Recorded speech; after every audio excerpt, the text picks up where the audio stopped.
Thank you, Mark. I'm not sure I entirely agree with the sentiment that the more Shir Meira, the better within my own experience, but that's another session altogether. We will be exploring movement and stillness, but in particular stillness today. So, um, to get there, I'd like to continue what Mark was mentioning about Tiferet Shebemalchut in an embodied sense. If we locate Tiferet in the heart, you may want to put a hand there. And Malchut is what contains everything or supports, is even a deeper foundation than Yesod. It includes everything, so that maybe that's the seat you're on, the chair, or your feet on the floor. And because I'm going to invite an exploration of stillness, I encourage a little bit of movement now. We're arriving in a practice period together. It's a real gift to have a sense of communal support for going inside, for going into your direct embodied experience. So I've already taken a look about the room, our Zoom room. I'm taking a look around my own space. And as I introduce some of the concepts, I really invite you to really orient to a sense of Hineni. Here I am today in this room with these people, or with this space, and a sense, a really felt sense of the body as it is today. So why stillness? Why an exploration of stillness? Rosh Chodesh Sivan, the new moon, the new month that we're meeting here together on, is associated with the letter Zayin, seventh letter of the Hebrew alphabet, Zayin. And that's connected with the word zaz, move. If you look around, you see the spring, the birds, the flowers. If you're involved with a school life, there's a lot of busyness at May and June at the end of the season. The animals are busy. And certainly if you look at our world is very busy right now. There's a lot of movement. I want to notice that movement. And we hear a lot in contemplative, meditative practices about stillness. Be still. There's even a line from the Psalms, be still and know I am God. But I think for me, stillness is, I still haven't found that. Ein davar kazeh ba'olam. I don't really think there is a thing such as stillness. In fact, there's a little Kabbalistic hint in this. The Arizal, Rabbi Isaac Luria, said if you look at the word mizuzot, right? As we waited to get into the Zoom room, there was a virtual mizuzah, virtual scroll placed on the door frame. If you see that word mizuzot, these markers of places of moving through, of movement, of coming and going, that word zaz is in there. Move. If you take away zaz, you have the word mavet, you have death. And really, in our bodies, there's always some degree of movement. If that is not true, we might be in a different world. And if we get really, really still, we'll even notice that the whole world is movement. I mean, how beautiful it is when we give ourselves a chance to sit on a bench and notice the clouds go by.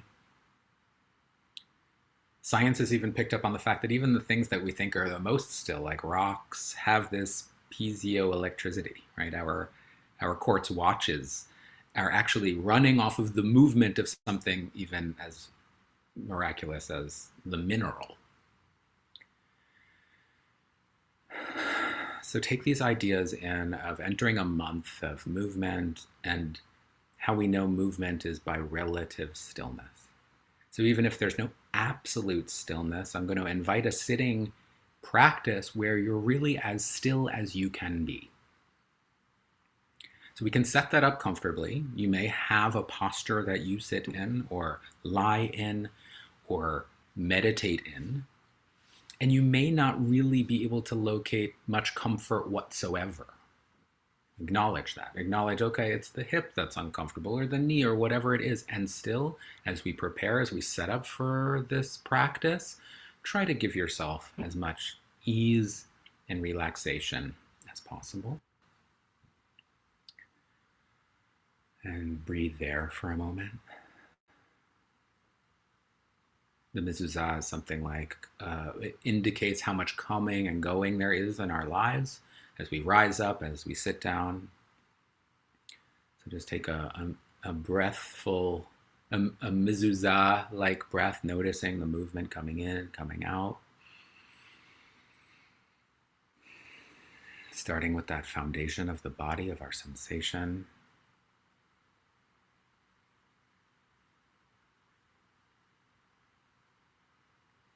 Perhaps when I asked you to touch your heart, you felt that next foundation of the mind or of emotions, of feelings.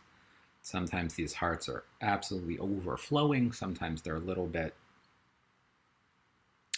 hardened because there's a lot to feel in this world. And just notice the quality of the heart as it is.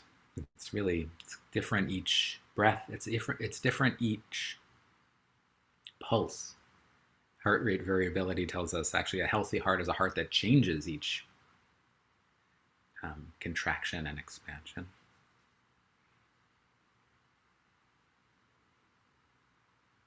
And we're going over these foundations quickly, but once we've touched in with the body, we've touched in the heart, we may notice qualities of the mind. Sharp or dull, contracted, expansive,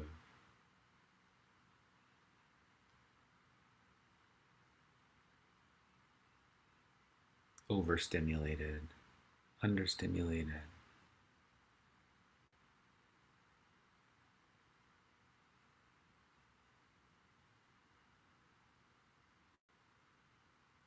And now if you can, and if you would like to, I invite you into a period of stillness, knowing that there's no perfectly still, knowing that discomfort can and very likely will arise either in body or heart and mind. And perhaps committing to a kind of receiving, this month of receiving Torah. See if you can receive sensations of the body without resistance or clinging. Feeling the heart beating differently all the time. Watching thoughts move through the mind like clouds, sitting still together.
If the mind stream has taken you elsewhere, coming back to the stillness of the body.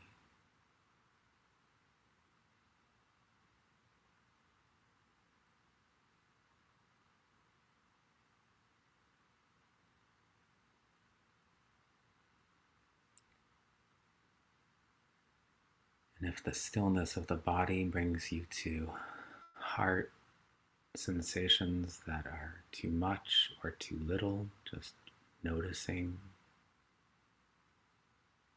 the heart.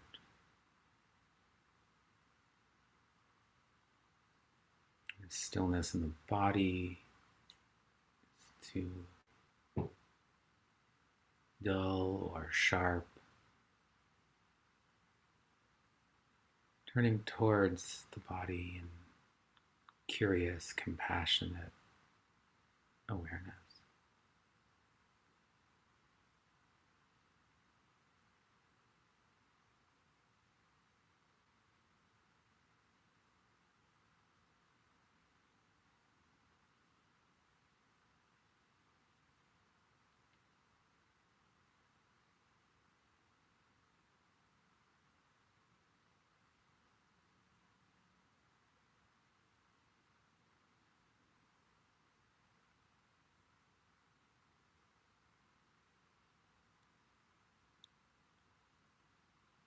And if there's just a general experience of there's no stillness, there's a lot of movement and activity, perhaps inquire, where are you watching this movement from?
And with our last minute or so, you may want to open your eyes slowly and allow the world to stream in, becoming aware of what's moving in the visual field.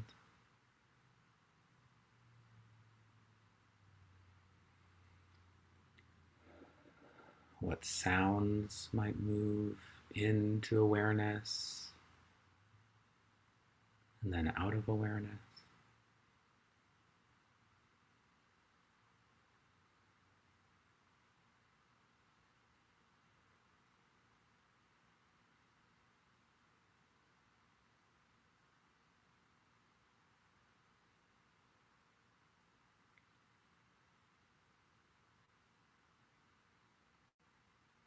Be still and know I am God. Be still and know I am. Be still and know. Be still.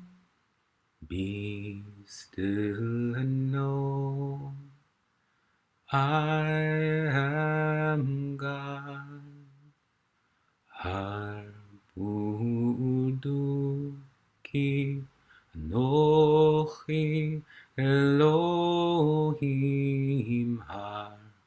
Harbudu ki Anochi. Harbudu, harbu, harbudu, ki Anochi Elohim. Be still and know I am God.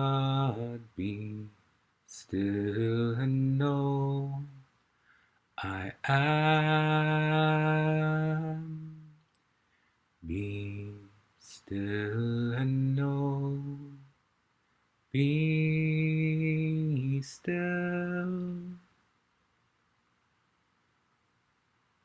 Be still and know I am God.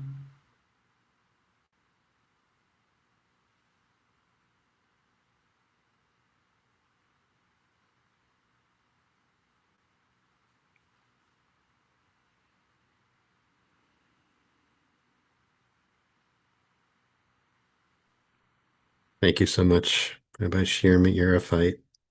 Friends, let's stay present for a few more moments. Hold space for those of us who are in mourning, observing a yard site, or for whom it's the custom to join in the mourner's Kaddish. Invite you to put the name or names of anyone you're honoring today by saying Kaddish in the chat now or after you've recited. And if you're not reciting Kaddish, please stay present for a few minutes to support those who are. And I invite, if you are joining me, please rise in body or in spirit, and you can unmute at this time. Gadal, Shmei Rabbi. Yamha Divrach, Malchute, Tachtayaton, Uvneshon, Hayed, all Bit big Israel, Israel, Agalam, Bisman, Bisman, Ari, Kari, Amen. Yehi, Yehi Rabba, Shmei Rabba Rabba, Barach Amen. Olam Ame Amaya. Now, Yitbarach Tabach Yipa'ar V'Yitramam V'Yitnaseh Yitadar V'Yitaleh V'Yitalal Shemed Kudsha B'Yichu La'ela Mikol Birchata V'Shirata Tushbechata V'Nechamata Da'amiran Ba'alma Amiran, B'Yimru Mi'ama, Amen. Yehi Shlama Rabba Mishmaya B'chaim Aleinu V'Yalkois Be'el Ramo Amen. Useh Shalom B'Romav Yaseh Shalom Aleinu V'Yal Kol Yisrael V'Yal Yoshvei Tevel Yimru Amen. Amen. Amen. Friends, thanks so much for joining us for our practice today. And if you're leaving us now, I invite you to join us tomorrow. for practice with Cantor Julie Newman. On Friday, Rabbi Meira Niculescu will lead us to sit into Shabbat. And I should have mentioned at the outset, just a reminder that because Shavuot begins Sunday night, continues Monday, and for those who observe 2 days, Tuesday, we will not be meeting live on Monday or Tuesday in observance of Shavuot, but we'll be here Wednesday through Friday next week per our usual schedule. And as always, you're invited to stay on, either to continue to sit with that beautiful guidance that Shir Meira offered us. You can turn off the sound on your device and just stay with the stillness and the movement, or join us for a conversation. If you have a question you'd like to ask, you can put that in the chat. Just write chat in all caps. I think the new album is out, and I want to thank Rachel Hugood for holding our tech space. I saw the question came up. So Rachel, if you don't mind putting Shir's info in the chat again with a link to the new album, which I would like to do before we end, want to hear a little bit more about. But let's just begin with the beautiful juxtaposition that you brought us to today, Shir, of the stillness and the movement. It was for me, it was really evocative. Um, um, First of all, I I never really thought about a quartz watch and how quartz generates energy to move a watch. Now I got to go look at that, but it really is so amazing, you know? So I then spent the time as you were guiding us, imagining myself as that quartz and feeling the energy moving inside. Um, and of course, my mind was going places. But mostly, I'm just sharing my experience of it, was this beautiful combination of awareness of, oh yeah, there's always motion. If there were that, and that motion is aliveness. And if that aliveness emotion were not there, as you kind of alluded to in the beginning at the teaching, it would be curtains, right? I wouldn't be here, right? If it weren't for the motion. So stillness, absolute stillness in that sense of a total lack of motion means death, as you were saying. Also, that mezuzah thing, Yeah. that was good. That was Yeah. good. Without this Oz, it's Mavet, it's death. Really, it's wonderful. Thank you. So here's my question that leads into, because I often think about our practice, as we call it, as this ability to hold these what seems like antithetical or processes or awarenesses that are intention or realities that are intention of movement and stillness. And I often think about that in terms of Shabbat and the 6 days of the week, or what they represent. And that Shabbat is this time of stillness, and the 6 days of the week are where we're moving and out in the world. And that our practice is really about synthesizing that antithesis, right? And holding both. And that's how I experienced the practice today. So I just wanted to invite you to, since my mind was moving around a little bit also, it connected a little bit with the narrative, the mythic narrative, the wilderness of movement of the community through the wilderness and stopping, and these stages of stopping along the way, and the Mishkan and the tabernacle as representing that dialectic of movement and stillness also, right? That it comes to rest, and then it moves. Anyway, that's a lot. A lot obviously came up for me. Anything Yeah. you want to riff off of there? There is so much in it. And the image, the Taoist symbol of the yin yang kind of Mhm. really represents the breath and the movement, because the two halves, the light and the dark half, the yin and the yang half, each contain a dot or a memory of the other, right? So how do we remember Shabbat on a Wednesday, and on um, um, and maybe I'm mixing traditions. Maybe on Shabbat we don't want to think about our work. Nis Shabbos gerecht. There's the joke about in the car sold on Shabbos, but maybe we don't want to mix metaphors too much. But how do we become aware of stillness and movement in stillness? for me, stillness and movement are one of these paradoxes or mysteries.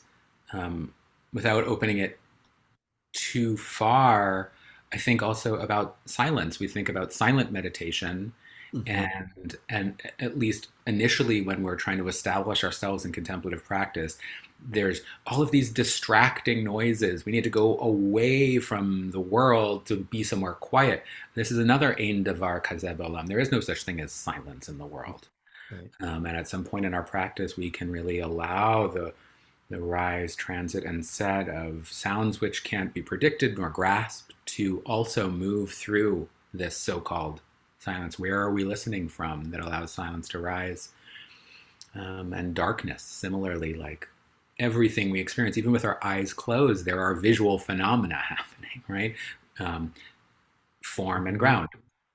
So I think about those kind of three axes of stillness, silence, and darkness as these pointing out instructions to some sort of more fundamental awareness or consciousness.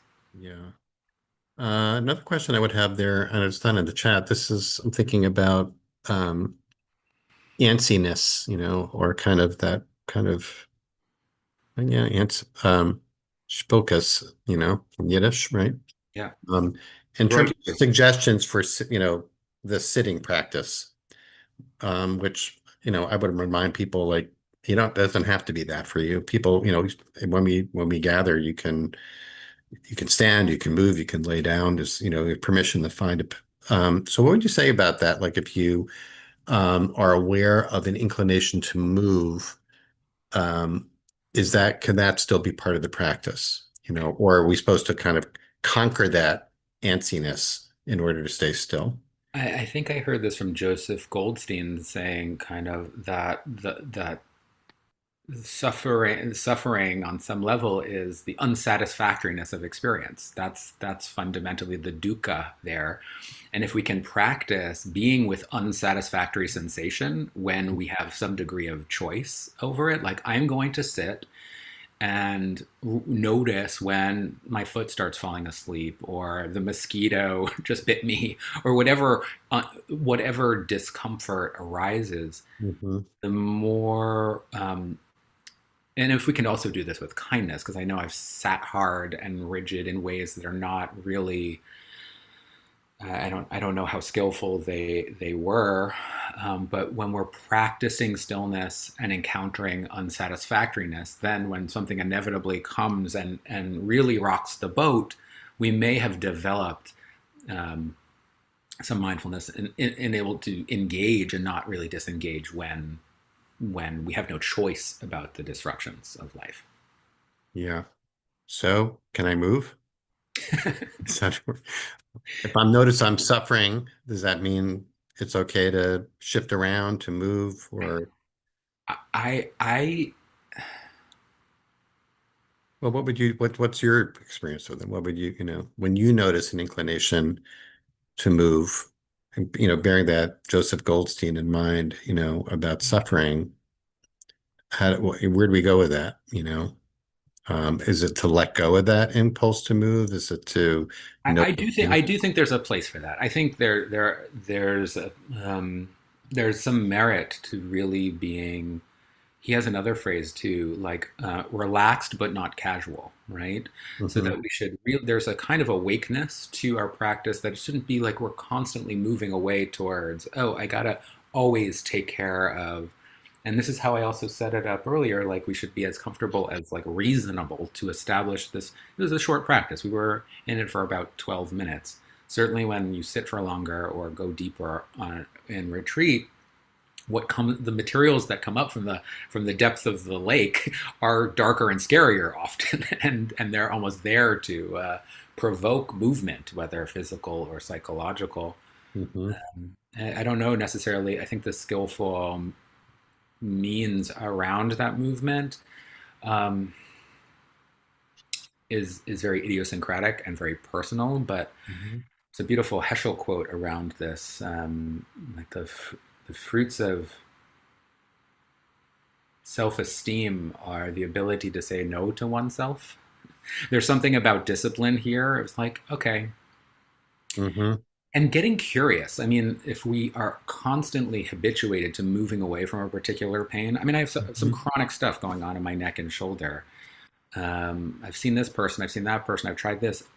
When it comes up, getting more curious about it really is a very fascinating object. I mean, we don't necessarily think about our pain and suffering as objects of meditation, but I would kind of encourage, or I've found it's useful or fruitful or at least interesting to not push away the pain, the discomfort, again, physical, emotional, or other, and perhaps even stop labeling that as like, okay, this isn't my old chronic injury. Getting very curious on the level of sensation, which might actually, if you want to know more about the album, be a good segue there. Okay, I do. So I called it take us contact. there. Yeah, I called it Contact Improvisations because this is a purely improvisational album. I know I'm known for being a singer and liturgical compositions. This is instrumental music, piano and keyboard, all entirely improvised at the Hudson Valley Contact Improvisation Jam. Mhm. Contact improvisation is a form of movement, which is also completely improvisational and often done without music. So the fact that there's music in the jam, my offering has been also improvisational, like the music is another partner to move to. And there are entire universes below the level of concept, which I think prayer can bring us to. Mhm. Um, movement, music, dance, nature. Um, so I know we're having a conversation, and it's important to try to integrate these concepts. But when we're practicing, it's the realm of direct encounter and embodiment. And so I'm really fascinated at those things that, okay, I'm not going to label this as shoulder pain, not even, maybe even, there's some language, heat, sharpness, pleasant, unpleasant. These are just uh, oars kind of to row our boat of awareness around.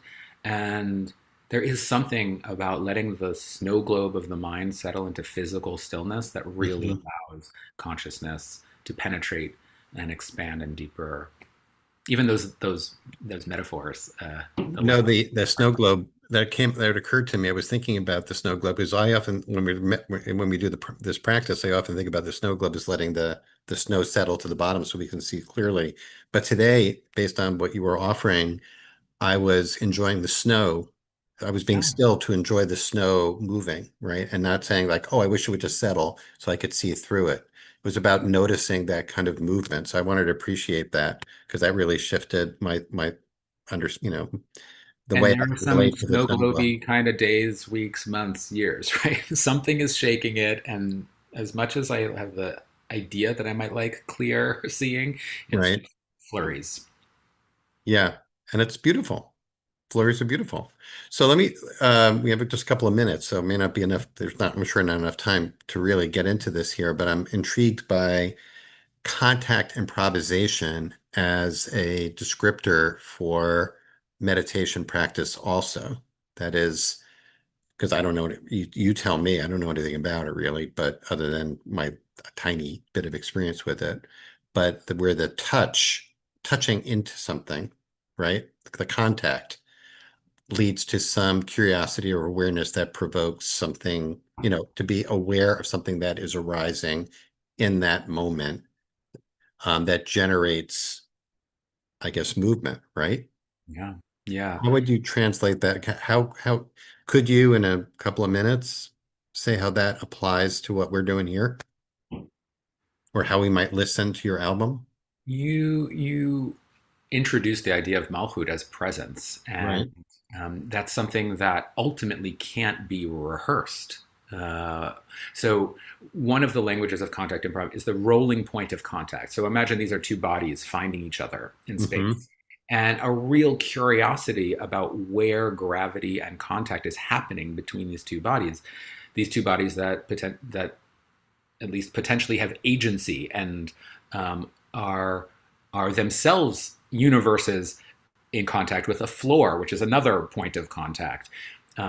a body that might be injured, or a body that might be really energetic, ready for flight and movement, coming up against another body that is feeling receptive, slow, and each body being a completely unique universe. So too with contemplation, you know, I think it was Hippocrates said, "We never step into the same river twice." I've grabbed that and I say, "We never breathe into the same body twice." Mm. That's not just theory. That's true. Literally true, right? And you know, "Hamechadesh betuvo b'chol yom tamid." We say in the morning liturgy that creation is daily, continually, moment by moment renewed. So even, and this is another paradox, even our contemplation is an improvisation, right? So even to say like, okay, now we're going to sit in a certain way for a certain amount of time and practice that scale, so to speak, no two sits are the same. The self is not the same. So to sit down, to have like a, what are we, so contact, what are we making contact with? And I find those, again, those four foundations, or, you know, the Arba Olamot of body, heart, mind, and soul, to use those as checkpoints or checking in points. Okay, physical contact, the Yesod or Malchut of the chair and the body today, its pain or pleasantness or whatever. Same for the contents, and really making contact, the rolling point of contact. And again, back to that paradox of stillness and movement. Mm. And I said it somehow too, like if all of this is too much noise or content, where are you noticing? I said something like, well, where are you watching that movement from? And even that's a little bit dualistic, because there is snow globing going on. But if we can inquire and sit back into, okay, there is a body, or there are feelings, there are thoughts, we can then kind of even turn back that awareness, and where is that witnessing arising from? Yeah. This is really fascinating. So I'm going to go listen to your album, and Feel free to move to it. I will. Thank you. As always, Shir, really just wonderful to be with you and learn from you and practice with you, and just a beautiful session today. Thanks so much. Thank you.